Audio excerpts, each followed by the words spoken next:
इस वक्त की बेहद अफसोसनाक खबर यह है कि अतीक अहमद के बेटे अबान अहमद की कार एक्सीडेंट में मौत हो गई है। वो अपने भाई अली अहमद से मिलने के लिए झांसी गए हुए थे। उनसे मिलकर वो वापस लौट रहे थे, तभी उनकी कार हादसे का शिकार हो गई। बताया जा रहा है झांसी में यह हादसा हुआ है।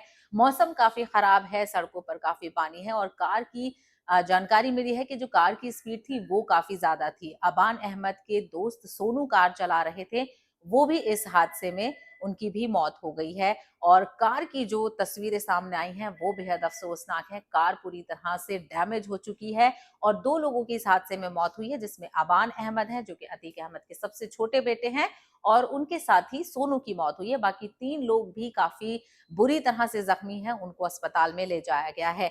वहीं जानकारी मिली है कि अबान अहमद और उनके दोस्त की जो बॉडी है वो पुलिस ने अपनी कस्टडी में रख ली है। उन्हें मॉर्चरी ले जाया गया है और उसके बाद पोस्टमार्टम के बाद ही और तस्वीर साफ हो पाएगी, क्योंकि कुछ लोग इस हादसे को लेकर सवाल भी उठा रहे हैं कि कहीं ये कोई साजिश तो नहीं है। ऐसे में फिलहाल पुलिस की तरफ से पूरी जानकारी का इंतजार करना होगा। लेकिन अतीक अहमद के परिवार के लिए ये बहुत बड़ा गम का लम्हा है। 2023 के बाद से लगातार उनके परिवार पर गमों का पहाड़ टूटा है और ऐसे में ये भी सवाल उठ रहा है कि क्या माँ, जिनको पुलिस लगातार ढूंढ रही है, क्या वो बेटे के जनाजे में शामिल होने के लिए आएंगी या नहीं। हालांकि पुलिस की पूरी मौजूदगी में ही आखिर रस्मात अदा की जाएंगी। अभी इसको लेकर कोई जानकारी साझा नहीं की गई है, अभी पोस्टमार्टम का इंतजार किया जाएगा। और हमारे नुमाइंदे ने भी जानकारी दी कि जो विरसा है उसको भी महफूज रखा जाएगा। लेकिन हादसा बहुत अफसोसनाक है, चारों तरफ इसी की चर्चा है।